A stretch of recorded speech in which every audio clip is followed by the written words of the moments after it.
है friends, welcome to MLT अड्डा। तो फ्रेंड्स, आज जो हम वीडियो लेके आए हैं वह है एमएलटी के लिए मोस्ट इंपोर्टेंट एमसीक्यूज, वो भी हिंदी में। तो चलिए फ्रेंड्स, स्टार्ट करते हैं और अपने एमएलटी के ज्ञान को और भी बढ़ाते हैं और अपने एग्जाम्स के लिए अपनी प्रिपरेशन को और भी मजबूत बनाते हैं।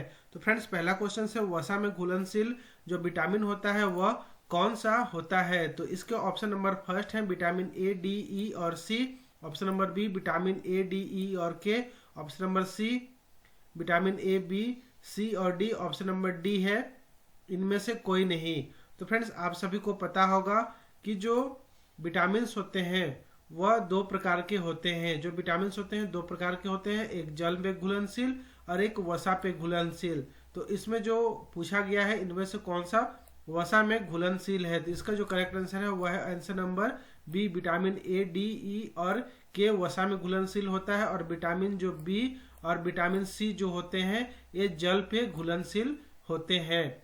चलिए अब नेक्स्ट क्वेश्चन की ओर बढ़ते हैं। नेक्स्ट क्वेश्चन है, विटामिन के निम्न में से आवश्यक है। तो विटामिन की किसके लिए आवश्यक होता है? ऑप्शन नंबर ए है प्रोथ्रोम्बिन का संश्लेषण के लिए। बी है प्रोथ्रोम्बिन को थ्रोम्बिन में बदलने के लिए। सी स्कर्वी के इलाज के लिए। डी रिकेट्स के इलाज के लिए। तो फ्रेंड्स, आपको पता है कि जो रिकेट्स होता है वो विटामिन डी की कमी के कारण होता है, इसलिए यह आंसर गलत हो जाएगा।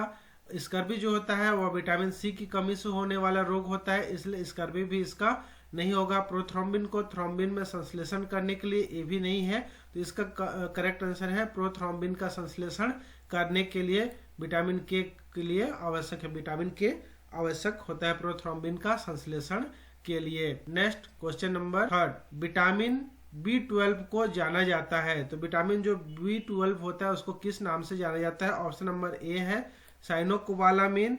Option number B methyl cobalamin. C cobalamin and D उपरोक्त में से कोई नहीं। तो जो विटामिन B12 होता है उसको हम कोबालमिन के नाम से जानते हैं। इसका correct answer number C. Next question number 4, मस्तिष्क की बुनियादी कार्यात्मक इकाई है।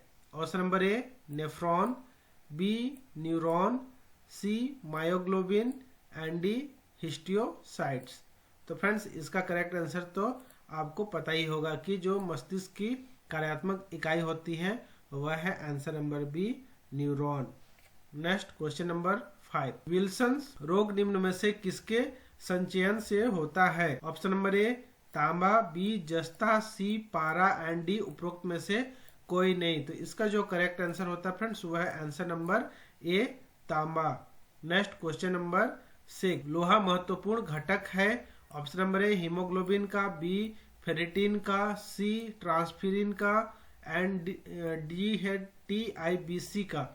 तो इसका जो करेक्ट आंसर होता है फ्रेंड्स, जो लोहा अर्थात आयरन जो होता है वह महत्वपूर्ण घटक होता है तो वह हीमोग्लोबिन का, क्योंकि हीमोग्लोबिन में हीम अर्थात आयरन और ग्लोबिन अर्थात प्रोटीन, आयरन और प्रोटीन का कॉम्बिनेशन होता है, इसलिए इसका करेक्ट आंसर हो जाएगा answer number B. Next question, osteoporosis निम्न में से निम्नलिखित खनिज से संबंधित होता है। ऑप्शन नंबर फर्स्ट है calcium, B phosphorus, C magnesium and D जस्ता। तो फ्रेंड्स, जो ऑस्टियोपोरोसिस होता है इसमें हड्डियों का बार बार टूटना होता है, और हड्डियों का जो बार बार टूटना होता है वह कैल्शियम की कमी के कारण होता है, इसलिए इसका करेक्ट आंसर होता है कैल्शियम। ऑस्टियोपोरोसिस से जो खनिज होता है वह कैल्शियम से संबंधित होता है, और यह विटामिन डी की कमी से भी होने वाला रोग है फ्रेंड्स। और नेक्स्ट क्वेश्चन नंबर 8 है, शरीर का सबसे बड़ा अंग कौन सा है? तो ऑप्शन नंबर ए त्वचा, बी हड्डी, सी brain and D pet.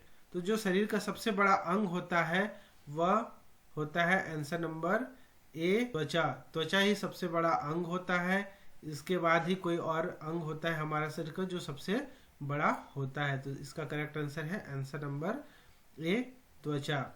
Next question number 10, कोशिका काउंटर के लिए प्रयोग किया जाता है। तो सॉरी, क्वेश्चन नंबर 9 है फ्रेंड्स। ऑप्शन नंबर ए है HB का अनुमान, बी अंतर्गणना WBC, सी प्लेटलेट्स गणना एंड डी उपरोक्त में से सभी। तो जो कोशिका काउंटर होता है इसका जो इस्तेमाल किया जाता है वह उपरोक्त सभी के लिए किया जाता है, इसलिए इसका करेक्ट आंसर हो जाएगा option number D. Next question number 10, निम्न में से कौन सा न्यूक्लियर स्टेन होता है?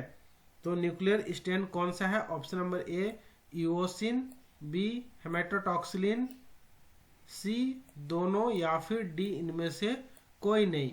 एंड जो करेक्ट आंसर होता है फ्रेंड्स वह है option number B hematoxylin. Next question number 11, calcium के लिए इस्तेमाल किया जाने वाला स्टेन कौन सा है? Option number A von Kossa, B H&E, C Giemsa and D GMS। And जो करेक्ट आंसर है फ्रेंड्स वो answer number A von Kossa. Next question number 12, निम्न में से एक कवक स्टेन है? Option number A GMS, B PAS, C दोनों, या फिर इनमें से कोई नहीं।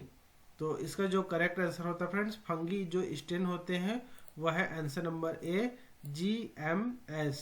ये जो होता है वो फंगी स्टेन होते हैं। नेक्स्ट क्वेश्चन नंबर 13, पदार्थ जो आसानी से वाष्पित हो जाते हैं उन्हें कहा जाता है? ऑप्शन नंबर ए है वाष्पशील पदार्थ, बी गैर वाष्पशील पदार्थ, सी हाइग्रोस्कोपिक पदार्थ एंड डी इनमें से कोई नहीं। तो फ्रेंड्स इसका जो करेक्ट आंसर है वह है आंसर नंबर ए वाष्पशील पदार्थ कहते हैं। नेक्स्ट क्वेश्चन नंबर 14, निम्न में से कौन हार्ट अटैक से संबंधित नहीं होता है? तो हार्ट अटैक से संबंधित नहीं है फ्रेंड्स। ऑप्शन नंबर ए है उच्च रक्तचाप, उच्च कोलेस्ट्रॉल स्तर, कम HB और मारास्मस। फ्रेंड्स आपको पता ही होगा कि उच्च रक्तचाप हो या फिर उच्च कोलेस्ट्रॉल स्तर हो, कम HB हो, ये सभी हार्ट अटैक से संबंधित होते हैं, किंतु इसमें संबंधित नहीं होता है पूछा गया है। तो जो मरास्मस, जो कुपोषण के कारण बच्चों में होने वाले रोग होते हैं वह मरास्मस, तो ये हार्ट अटैक का संबंधित नहीं होता है। नेक्स्ट क्वेश्चन नंबर 15, ESR का मतलब है? ESR का क्या मतलब होता है? ऑप्शन नंबर ए है elevated serum routine, B erythrocyte sedimentation rate, C early serum rise and D इनमें से कोई नहीं।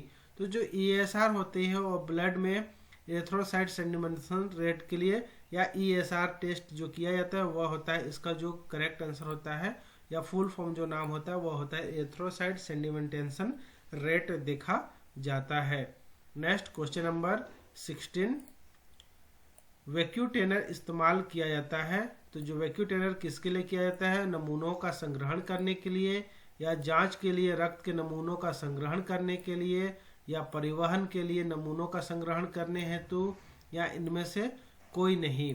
तो जो वैक्यूटेनर होता है इसका इस्तेमाल किया जाता है तो वो होता है जांच के लिए, जो रक्त के नमूनों का संग्रहण करने हेतु करते हैं। जांच के लिए जो रक्त के नमूनों का संग्रहण करते हैं उसके लिए वैक्यूटेनर का इस्तेमाल किया जाता है। नेक्स्ट क्वेश्चन नंबर 17, पदार्थ जिसका जलीय विलयन चालन विद्युत के रूप में जाना जाता है?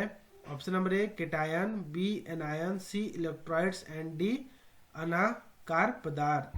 तो इसका जो करेक्ट आंसर हो जाएगा फ्रेंड्स वह है correct answer number C electrolytes. तो इसका जो करेक्ट आंसर है question number 17 answer number C electrolytes कहते हैं। नेक्स्ट क्वेश्चन नंबर 18, निम्न में से के बीच कैल्शियम का मुख्य स्रोत कौन सा है? ऑप्शन नंबर ए हरी पत्तीदार सब्जियां, बी दूध, सी मांस और डी गाजर। तो फ्रेंड जो हरी पत्तेदार सब्जियां होती हैं और मांस, गाजर सभी में कैल्शियम होता है, किंतु जो कैल्शियम का मुख्य स्रोत पूछा जा रहा है तो कैल्शियम का जो मुख्य स्रोत होता है इनमें से सबसे अधिक जो होता है वह दूध पे प्राप्त होता है, इसलिए इसका करेक्ट आंसर हो जाएगा आंसर नंबर बी दूध। नेक्स्ट क्वेश्चन नंबर 19, निम्न में से कौन ESR आकलन की एक विधि नहीं है? Option number A Westergren विधि, स्वचालित विधि, सी विंट्रोप विधि एंड डी विद्युत विधि। एंड जो करेक्ट आंसर होता है फ्रेंड्स वह है आंसर नंबर डी। जो विद्युत विधि होता है वह ESR अर्थात इरेथ्रोसाइट सेडिमेंटेशन रेट को आकलन करने के लिए इस्तेमाल में नहीं किया जाता है। नेक्स्ट क्वेश्चन नंबर 20, न्यूबोर चेंबर में EAEC के लिए प्रयुक्त जो डाइल्यूशन फ्रैक्शन होता है वह कितना किया जाता है? 1:10, 1:20, 1:30 या फिर 1:40। तो इसका जो करेक्ट आंसर है फ्रेंड्स वह है आंसर नंबर बी है, वह इसका करेक्ट आंसर है। न्यूबोर जो चेम्बर होता है उसमें AEC के लिए जो प्रयुक्त डाइल्यूशन फ्रैक्शन होता है वो 1:20 होता है। तो फ्रेंड्स उम्मीद करता हूँ ये वीडियो आपके लिए बहुत ही यूजफुल रही होगी। Thank you for watching, have a good day. जय हिंद, जय भारत।